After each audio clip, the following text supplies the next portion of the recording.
GIO کے صدر اور ممبران، SIO کے ممبران، بزرگوں، نوجوان بھائیوں، السلام علیکم ورحمۃ اللہ وبرکاتہ۔ الحمدللہ ملک میں جماعت اسلامی ہند آج وہ اسلامی تحریک ہے جو اسلام کی ترجمان اور نمائندگی اور اس کو ریپرزنٹیشن کرنے کے لیے جانی اور پہچانی جا رہی ہے۔ یہ ایک بڑا اچیومنٹ ہے جو ہمیں اس ملک میں ابھی پوری طرح حاصل نہیں ہوا، لیکن ایک حد تک حاصل ہوتا جا رہا ہے۔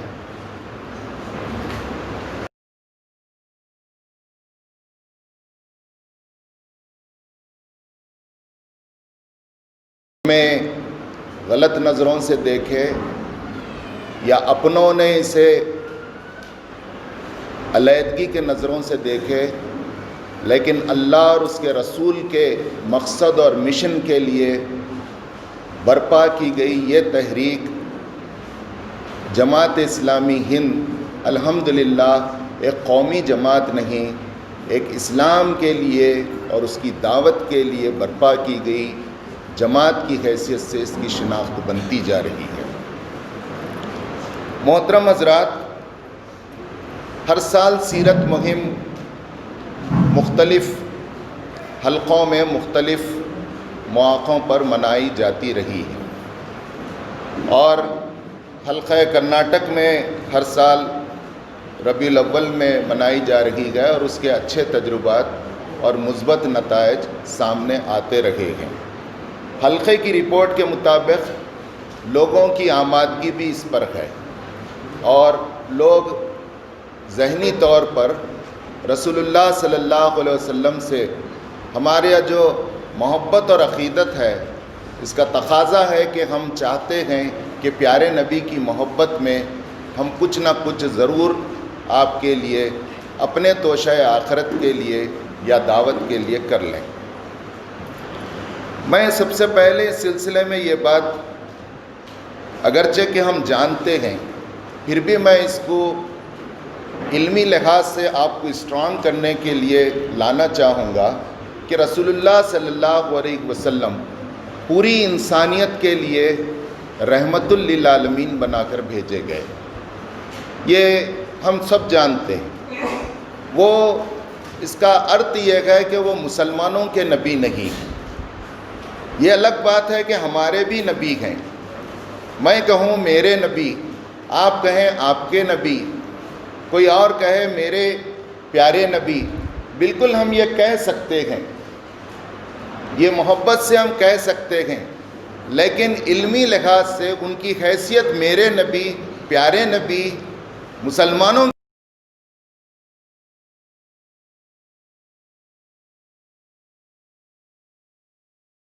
اس بات کو کلام پاک کے متعدد آیات میں بتایا گیا ہے، میں اس تفصیل میں جانا نہیں چاہتا، بلکہ یہاں تک اسے بتایا گیا ہے کہ رسول اللہ صلی اللہ علیہ وسلم کی بعثت صرف انسانوں کے لیے نہیں، جنات کے لیے بھی ہے۔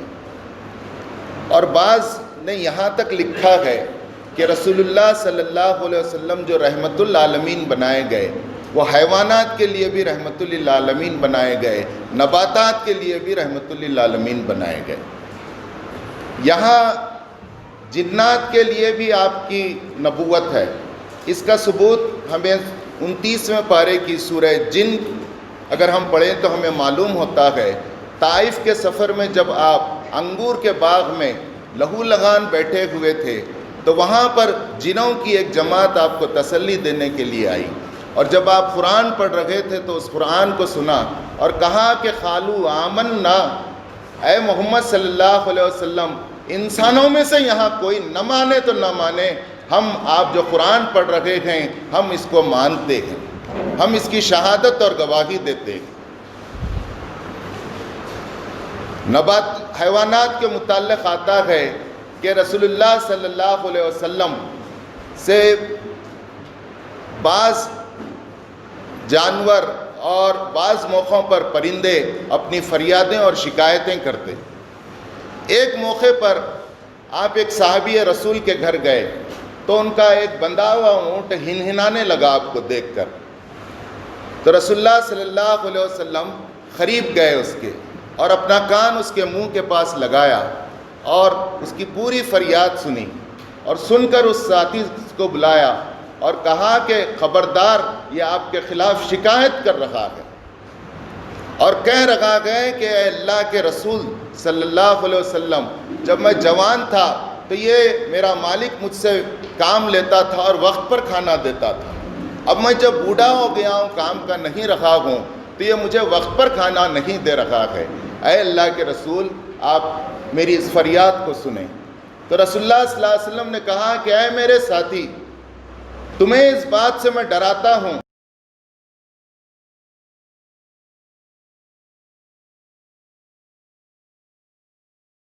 مالک تم پر رکھتا ہے، اور کل کہیں ایسا نہ ہو کہ قیامت کے دن یہ تمہارا مقدمہ اللہ کے دربار میں پہنچ جائے، لہٰذا تم اس کے وقت پر کھانا دیا کرو۔ ایک موقع پر ایک چڑیا آئی اور آ کر ایسے اڑنے لگی اور ایسے دھول جھاڑنے لگی، بے چین و بیتاب تھی، گویا کہ وہ ہڑتال کر رہی ہے، گویا کہ وہ احتجاج کر رہی ہے۔ رسول اللہ صلی اللہ علیہ وسلم نے کہا کہ یہ چڑیا میرے سامنے ایک سوال کر رہی ہے، اور وہ سوال یہ ہے کہ تم میں سے کس نے اس کے بچوں کو گھونسلوں سے لایا ہے؟ کہا کہ رسول اللہ ہم نے لائے ہیں، جنہوں نے بھی لایا۔ کہا کہ یہ احتجاج کر رہی ہے اور اس کا احتجاج اس وقت تک جاری رہے گا جب تک کہ اس کے بچے اس کے گھونسلوں میں نہ پہنچا دیے جائیں۔ تو کہنے کا مطلب یہ ہے کہ رسول اللہ صلی اللہ علیہ وسلم پرندوں کے لیے، حیوانات کے لیے، جنات کے لیے، سارے انسانوں کے لیے، بعض موقعوں پر نباتات کے لیے جب وہ تسبیح کرتے ہیں تو اس کو بھی وہ سنتے تھے، اور پہاڑوں اور جمالات اور ندیوں کے لیے، بلکہ پورے عالم کے لیے آپ آخری نبی بنا کر بھیجے گئے۔ اب اس میں خاص پہلو ہے۔ ہم سورہ زاریات میں پڑھتے ہیں کہ انسانوں اور جن کو ہم نے صرف اپنی عبادت کے لیے پیدا کیا ہے۔ عبادت تو دونوں کریں گے، لیکن انسان کو اللہ نے جہاں عبادت کے لیے پیدا کیا ہے، وہیں اللہ تعالیٰ نے اس کو خلافت کے لیے پیدا کیا ہے۔ یہ خلافت جنوں کو نہیں ملی ہے، یہ خلافت پرندوں اور چڑیا کو نہیں ملی ہے، یہ خلافت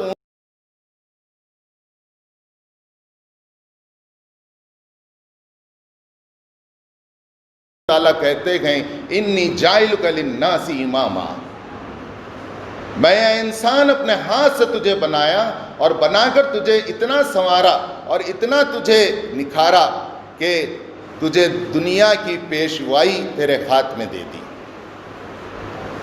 اور پھر قرآن کے مطالعے سے، حدیث کے مطالعے سے یہ معلوم ہوتا ہے کہ رسول اللہ صلی اللہ علیہ وسلم کے بعد کار نبوت، کار رسالت ختم ہوا، کار نبوت کو جاری رکھنے کے لیے نبوت ختم ہوئی، لیکن کار نبوت ختم نہیں ہوا۔ وہ اس کی نیابت مسلمانوں اور جن لوگوں نے آپ کی دعوت کو مانا ہے ان کے حصے میں آئی ہے۔ اس لیے اس امت کو، جس نے رسول کی دعوت کو سنا، سمعنا وَأَطَعْنَا، اور کہا کہ ہم نے مان لیا، اشہد ان لا الہ الا اللہ واشہد ان محمدًا عبدہ ورسولہ، اے اللہ کے رسول، آپ کو ہم اللہ کا سچا رسول اور بندہ مانتے ہیں، اور ہم نے آپ جو دین لائے ہیں ہم اس کو سر تسلیم خم کرتے ہیں۔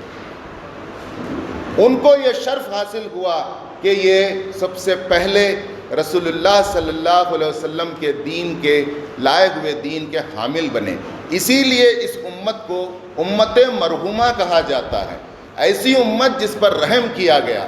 اسی لیے اسے قرآن مجید میں امت مسلمہ کہا گیا، یہ وہ امت ہے جس نے رسول کی دعوت پر اپنے آپ کو جھکا دیا ہے. اسی لیے اس امت کو امت وسط کہا جاتا ہے، کیونکہ یہ امت ایک انتہا یہودی امت کی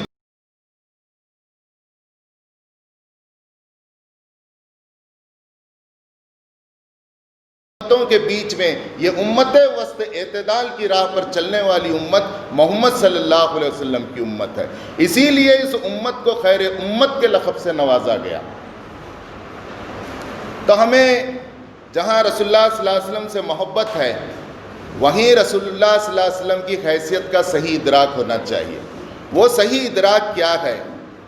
ہم کہتے ہیں اور بہت سے واعظین کہتے ہیں یہ جملہ کہ کوئی اس وقت تک جنت میں نہیں جائے گا، اور یہ ہمارا ایمان ہے کہ کوئی کامیاب نہیں ہوگا جب تک کہ رسول اللہ صلی اللہ علیہ وسلم کے لائے ہوئے دین کو تسلیم نہ کرے. What does it mean? اس کا مطلب اور ارتھ کیا ہے؟ اس کا مطلب ظاہر ہے، واضح ہے کہ رسول اللہ صلی اللہ علیہ وسلم کو وہ اللہ کا رسول مانے، اور رسول اللہ صلی اللہ علیہ وسلم نے اللہ کا جیسا تعارف کرایا ہے اللہ کو تسلیم کرے.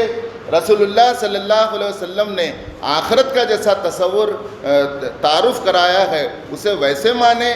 مکافات عمل، جنت اور دوزخ، جزا اور سزا کے جو فیصلے رسول اللہ نے بتائے ہیں، سمجھ میں آئے یا نہ آئے اسے تسلیم کرے، اور اس دنیا کی حیثیت اور دنیا میں انسان کی حیثیت رسول اللہ صلی اللہ علیہ وسلم نے جو بتائی ہے اسے تسلیم کرے.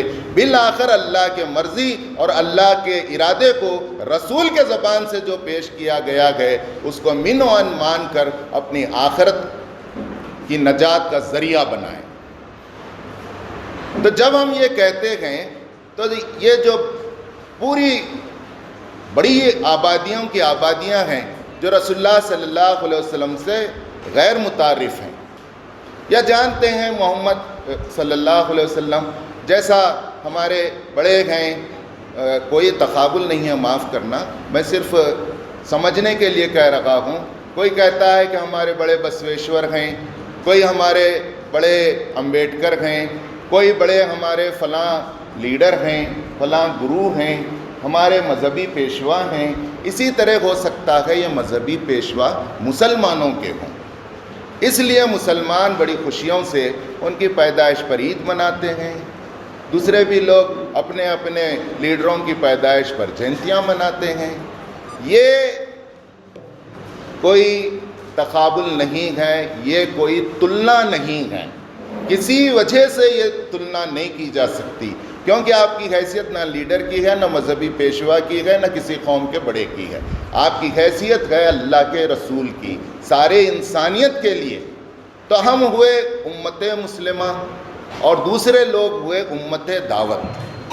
وہ لوگ بھی رسول اللہ کی امت میں ہیں، لیکن ہم کو اللہ نے یہ مقام دیا کہ ہم قبول کر لیے، اس لیے ہم داعی ہو گئے، اور انہوں نے نہ جانتے ہوئے صحیح نہ مانا یا ان تک وہ دعوت نہیں پہنچی، اس لیے وہ مدعو ہوئے. ہمارا فرض ہے کہ ہم انہیں دعوت دیں.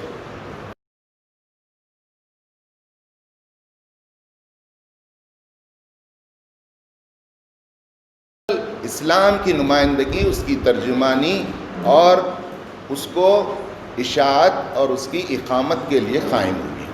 یہ نہ کوئی قومی پارٹی ہے، نہ سیاسی پارٹی ہے، نہ سماجی اور تعلیمی پارٹی ہے. یہ اپنے آپ میں اس کی اصل یہ ہے. تو میں یہ بات کہنا چاہ رہا ہوں کہ رسول اللہ صلی اللہ علیہ وسلم ہندوستان میں رسول اللہ صلی اللہ علیہ وسلم کی دعوت کا تعارف میں کیا فرق ہے. اسلام میں تو یہ بتایا گیا کہ جب تک رسول کو نہیں مانیں گے آپ مسلمان نہیں ہوں گے. اس کی وجہ کیا ہے؟ عموماً لوگ کہتے ہیں ترتیب کے لحاظ سے پہلے توحید ہے، اللہ کو ماننا، اس کے بعد رسول کو ماننا، اس کے بعد آخرت کو ماننا. لیکن یہ ترتیب اپنی جگہ صحیح ہو، لیکن اہمیت کے لحاظ سے سب سے پہلے رسول کو ماننا. کیوں ماننا ہے؟ رسول جیسا توحید کی تعلیم دی ویسا اللہ کو ماننا ہے. رسول جیسے آخرت کی مناظر بتائے گئے، انجام بتائے گئے، ویسے آخرت کو ماننا ہے، تو اس کا بالفاظ دیگر ہم کہہ سکتے ہیں رسالت کی دعوت گویا توحید کی دعوت ہے، رسالت کی دعوت گویا آخرت کی دعوت ہے، رسالت کی دعوت گویا اسلام کی دعوت ہے۔ ہندوستان میں خاص طور سے اس کی کیا اہمیت ہے؟ ہندوستان شروع سے شخصیات کے پیچھے رہا ہے، یہاں کا مزاج اور یہاں کے لوگوں کا جو ٹرینڈ اور روایات اور کسٹمز رکھے گئے، آپ دیکھیں گے کہ دنیا میں اتنے مذاہب پیدا نہیں ہوئے جتنے مذاہب ہندوستان کی گودی میں پلے اور بڑے ہیں۔ یہ الگ بات ہے کہ بعض مذاہب جا کر دوسری طرف پورے ملک کے مذہب بنے ہیں، وہ تفصیل میں جانا نہیں چاہتا۔ میں جو بات کہنا چاہ رہا ہوں، کمزوری کہیے یا خوبی کہیے، کرشماتی شخصیتوں سے یہاں متاثر ہونے کا ایک مزاج ہے، جو سماج پر احسان کر دیا، جو اپنے وقت اور زمانے میں کسی ظلم اور زیادتی کے خلاف اٹھ کھڑا ہوا، جو کسی دور میں اس دور کی خرابیوں اور برائیوں کو ختم کرنے کے لیے مسلح بنا، لوگوں نے بلا شبہ اس کی تعظیم کی، تکریم کی، یہاں تک کہ اسے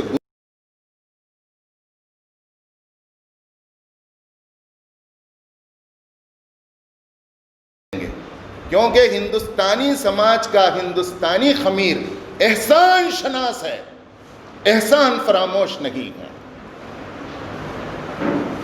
وہ اپنے محسنین کی قدر کرنے والا ہے اگر اس کے سامنے محسن کے احسانات اور کارنامے سامنے آئے۔ مجھے یاد ہے وہ جمعہ کا دن جب مدر ٹریسا کی لاش اٹھائی جا رہی تھی، میں دلی میں تھا اور مولانا سراج الحسن صاحب اللہ انہیں غریق رحمت کرے وہ خطبہ جمعہ دے رہے تھے، اور انہوں نے کہا کہ آج مدر ٹریسا کی لاش جس شان کے ساتھ اٹھائی جا رہی ہے، دنیا کا ہر سربراہ، دنیا کی مملکتوں کا ہر سربراہ اس میں شریک ہے۔ تو یہ اس بات کی علامت ہے کہ اللہ کے بندے اپنے احسان شناس محسنوں کے احسان شناس ہیں، احسان فراموش نہیں ہیں۔ بل کلنٹن بھی وہ بحیثیت صدر امریکہ وہ انڈیا آئے ہوئے تھے۔ اب میں اس تمہید کے بعد یہ بات رکھنا چاہتا ہوں کہ ہندوستان میں پہلے توحید کی دعوت نہیں، پہلے آخرت کی دعوت میں الجھنے کی ضرورت نہیں، پہلے رسالت کی دعوت آپ کو بڑی حکمت کے ساتھ پیش کرنی ہے، اور آپ اس بیک گراؤنڈ میں پیش کرنا ہے کہ ان کے لیڈر کون ہیں، انہوں نے سماجی بھلائی کا کام کیا، انہوں نے لوگوں کے اندر انسانی مساوات کا کام کیا، انہوں نے جب بچیاں بڑی ہوتی ہیں تو ان کے خلاف جو ہوتا تھا زیادتی اس کو ختم کیا، تو لوگوں نے سر پر بٹھا لیا اور ایک مذہب بن گیا۔ کیا رسول اللہ صلی اللہ علیہ وسلم، کیا ان لیڈروں سے بڑھ کر ہزاروں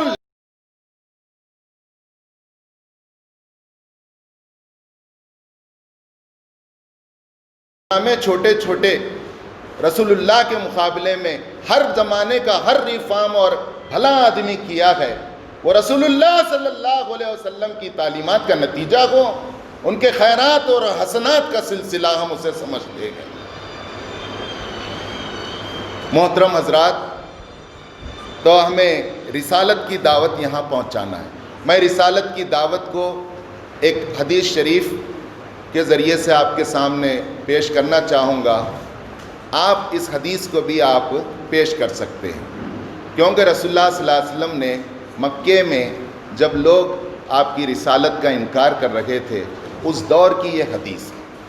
یہ حدیث کلام نبوت حصہ اول میں رسالت عنوان کے تحت ہے، اور اس کا سب ٹاپک ہے، آپ جا کر دیکھ سکتے ہیں، آپ کی مثال، مولانا فاروق خان صاحب نے درج کی ہے۔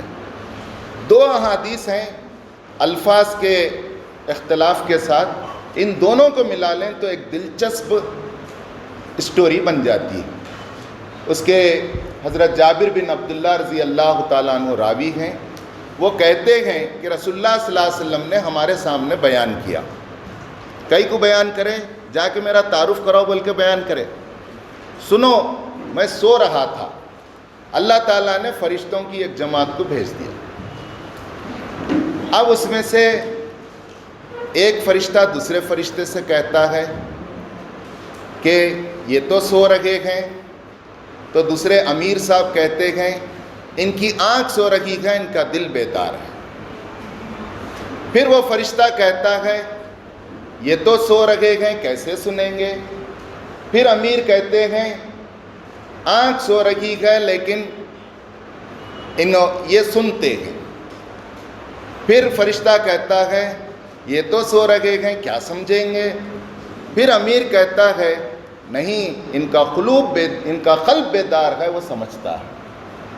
پھر اس کے بعد وہ امیر کہتے ہیں ان کی مثال پیش کرو، انہوں کیسے ہیں؟ اللہ میاں کیسا پیش کرو؟ بولے ان کی مثال بندوں کے سامنے ذرا بتاؤ۔ اب ٹیم لیڈر پیش کرتے ہیں، سنو یہ تو سو رہے ہیں، اسی طرح ہیں الفاظ۔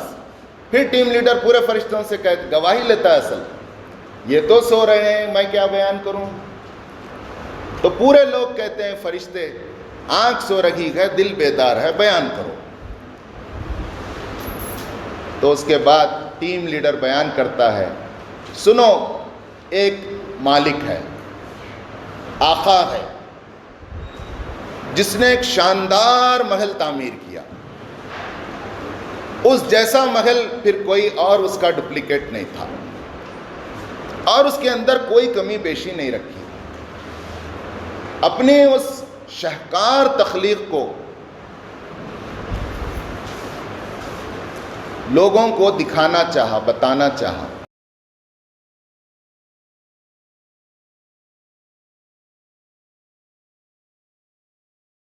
اور اس پر دنیا جہاں کی نعمتیں رکھ دی گئیں، اور پھر اس مالک نے ایک بلانے والے کو، لوگوں کو بلانے کے واسطے باہر بھیجا اور کہا کہ لوگوں کو بلاؤ اس محل کی طرف، اور جو تمہارے بلانے پر یس بولے اور محل میں آ جائے وہ کامیاب ہے۔ پھر فرشتے کہتے ہیں ٹیم لیڈر سے ذرا اس مثال کو کھولو، وضاحت کرو۔ پھر ٹیم لیڈر وضاحت کرتے ہیں، سنو اس کا مطلب یہ ہے اس مثال کا، آقا اور مالک اللہ رب العالمین ہے، آقا اور مالک سردار اللہ رب العالمین ہے، اور یہ بہترین محل جس میں کوئی کمی نہیں ہے، اور اس جیسا محل پہلے بھی نہیں تھا، وہ ہے مکمل اسلام۔ اور اس کے اندر جو خان لگا دیا گیا ہے اور اس پر جو نعمتیں رکھ دی گئی ہیں وہ جنت اور جنت کی نعمتیں ہیں۔ بلانے والے حضرت محمد صلی اللہ علیہ وسلم ہیں، جو ان کی بات کو مان لیا وہ محل میں داخل ہوا، گویا اسلام میں داخل ہوا، جو اسلام میں داخل ہوا وہ جنت اور اس کی نعمتوں سے متمتع ہوگا اور وہ کامیاب ہو گیا۔ حدیث کے آخری الفاظ ہیں، محمد صلی اللہ علیہ وسلم تو لوگوں میں تفریق ڈالنے والے ہیں۔ محمد صلی اللہ علیہ وسلم آئے ہیں تو ان کا آنا معمولی نہیں ہے، عام آدمیوں کا پیدا ہو جانا ویسا نہیں ہے، ان کا آنا بڑا غیر معمولی ہے۔ وہ آئے ہیں لوگوں کو دو حصوں میں بانٹ دینے کے لیے، یا تو ماننے والے یا تو نہ ماننے والے۔ مانو اور جنت حاصل کرو، نہ مانو اور کل خسران اور جہنم کی آگ کے لیے تیار ہو جائے۔ ظاہر ہے محمد صلی اللہ علیہ وسلم کے بعد اس محل کو بتانے والے خوش قسمت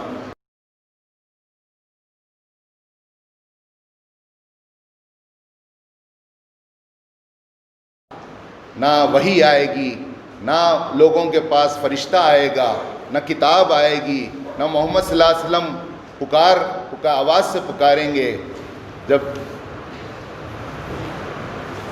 تو یہ اصل ہے ہماری حیثیت دائی کی، اور اس دائی کی حیثیت کو ہم اسی وقت خیر خواہ ہیں یہاں کے، اس ملک کے پڑوسیوں کے، باشندگان ملک کے، جب تک ہم ان کو آگ سے بچانے کے لیے بے چین نہ ہو جائیں۔ انہیں اسلام سے تعارف کرانے اور اسلام کی طرف بلانے والے سے تعارف کرائے بغیر، کیونکہ وہ کامیاب نہیں ہو سکتے۔ ہم پڑوس میں مل رہے ہیں، سو رہے ہیں، کھا رہے ہیں، پی رہے ہیں۔ آخری بات یہی ہے، کیا آج جو ملک میں مسائل ہیں، کسانوں کا مسئلہ ہے، کس طرح کارپوریٹ کے ہاتھوں کسانوں کو بک جانے اور اپنی جائیدادوں کو کھو دینے اور اپنی نسلوں کو بے جائیداد کر دینے اور ننگے کر دینے کے قوانین بن چکے ہیں، اور آج وہ پریشان ہیں اور خودکشیاں کر رہے۔ آصفہ کھٹوا کی عصمت دری سے لے کر آج یو پی کے ہترس کی دلت بیٹی کی کربناک عصمت دری اور اس کے بعد اسے زندہ جلا دیا جانا، کیا ہمیں اب بھی انسانوں کے نجات دہندہ احمد مجتبیٰ محمد مصطفیٰ صلی اللہ علیہ وسلم کا تعارف کرانے کے لیے اب بھی کھڑا نہیں کرے گی؟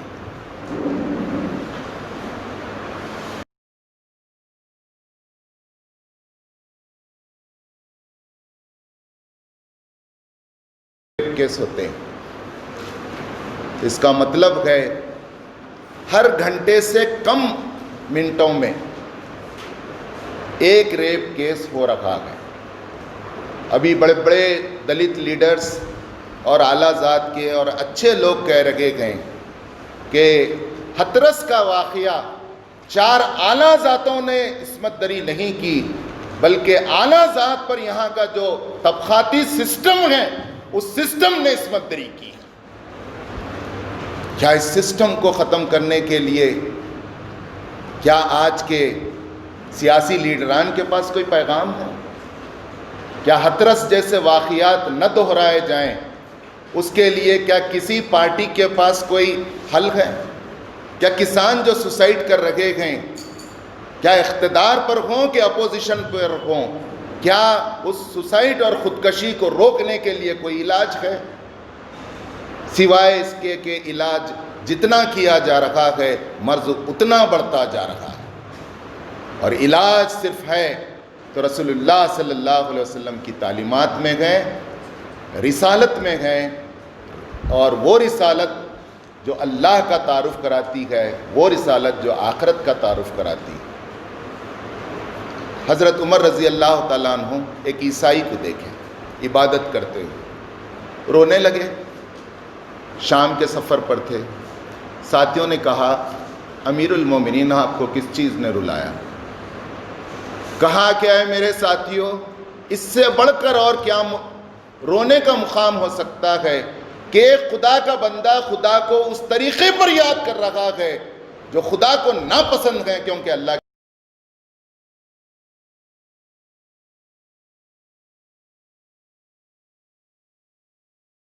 سورہ تکویر کی آیت کیا آج ہمیں گھروں سے نکلنے، اپنی ذمہ داریوں کو نبھانے اور اپنے ٹارگٹس کو پورا کرنے کے لیے کافی نہیں ہیں؟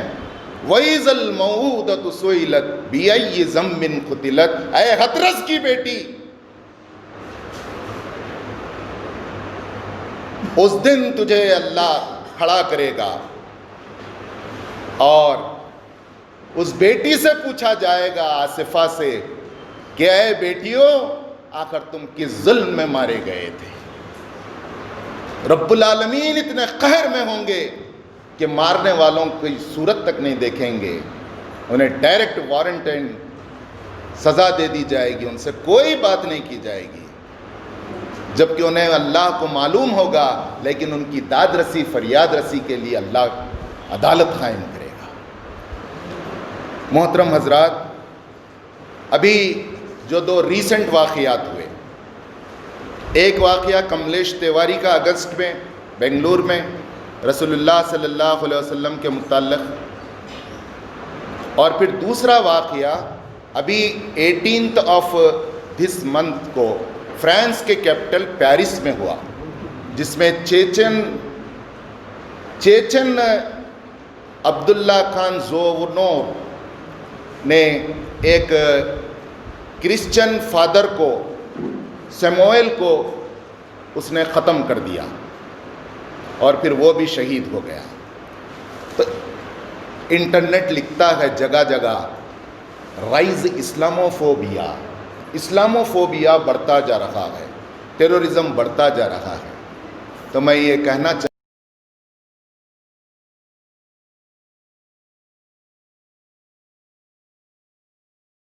ہوں جتنا ٹوٹ کر اللہ کے رسول صلی اللہ علیہ وسلم کو چاہتا ہے وہ برداشت نہیں کر سکتا، یہ اس کے ایمان کی حرارت اور اس کی زندگی کی علامت ہے۔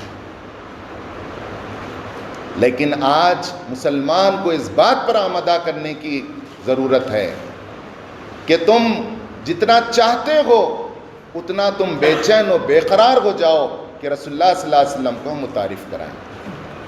ایک بات کہہ کر اگر امیر صاحب اجازت دیں تو میں جگہ لے لوں گا، وہ یہ کہ اسی طرح میٹنگ ہو رہی تھی، مکے کا ابتدائی طور تھا، وہی آ رہی تھی اور بڑے زور سے آ رہی تھی۔ ظاہر ہے اللہ کا کلام، اللہ اپنے آپ کو جو منواتا ہے اس میں کوئی لو لپیٹ مداہنت نہیں ہوتی۔ اللہ کا کلام بڑا سخت ہے۔ سورہ رحمان انہی دنوں میں نازل ہوئی۔ رسول اللہ صلی اللہ علیہ وسلم کی عین خواہش تھی کہ کوئی تبھی جا کے ذرا سورہ رحمان کعبۃ اللہ میں سنانا۔ اب اس میں ایک صاحب تیار ہوئے، ان کا خط کم ہے، کالے جیسے ہیں، اور ان کا اسم مبارک ہے حضرت عبداللہ بن مسعود رضی اللہ تعالیٰ۔ رسول اللہ چاہتے تھے کہ کوئی قریش میں سے سنائے تاکہ کوئی ہاتھ نہ اٹھائے جس کا خاندان وہ بڑا ہو ایسا، لیکن کوئی ہمت نہیں کیا۔ کہا کہ نہیں میں سناؤں گا، آپ مجھے یہ موقع دیں۔ گئے کعبۃ اللہ میں، جا کر سورہ رحمان کی اونچے مقام پر ٹھہر کر، پیچھے ہٹ کر نہیں، اونچے مقام پر ٹھہر کر تلاوت شروع کی۔ توقع کے حساب سے کفار آئے، آپ پر ٹوٹ پڑے، ادھر منہ پہ مارتے ادھر پلٹتے، ادھر منہ پہ مارتے ادھر پلٹتے۔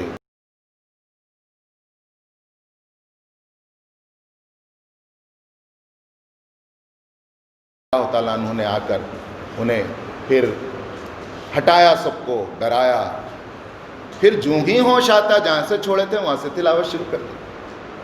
جب مار پوری سورہ رحمان سنے تک دم نہیں لیے، سنا کہ جب رسول اللہ کی مجلس میں آئے تو قابل رحم حالت تھی، تو رسول اللہ بولنے سے پہلے خود ہی بولے کہ اے اللہ کے رسول، آج سے ہلکا دن مجھے کوئی نہیں دکھا، کیونکہ میں نے اپنی ایک ذمہ داری ادا کر دی ہے۔